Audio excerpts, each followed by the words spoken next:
खाजगी बस चालकांच्या विविध अडचणी व समस्यांसंदर्भात आज मुरगुड आणि गारगोटी येथे विशेष बैठक आयोजित करण्यात आली. या बैठकीत चालकांनी आपल्याला येणाऱ्या अडचणी, प्रशासनाकडून होणारा त्रास तसेच वाहतुकीशी संबंधित विविध प्रश्न मांडले.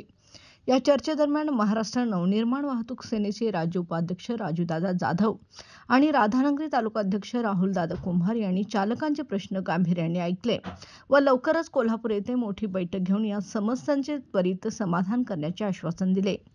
चालकांच्या सुरक्षेसाठी व त्यांच्या हक्कांसाठी मनसे ठामपणे उभी राहील असेही यावेळी सांगण्यात आले. आगामी कोल्हापूर बैठकीत प्रशासन व संबंधित अधिकाऱ्यांशी चर्चा करून प्रश्न मार्गी लावले जातील अशी अपेक्षाही व्यक्त करण्यात आली.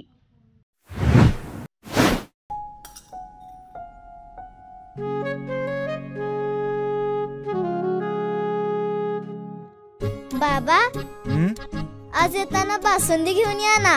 अगं, कालच आपण आईचा वाढदिवस होता म्हणून आणली होती ना. ऐकलं, गोकुळची बासुंदी पुन्हा खावीशी वाटतेय.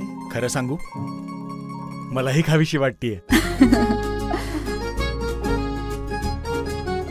पुन्हा पुन्हा खावीशी वाटणारी गोकुळ बासुंदी.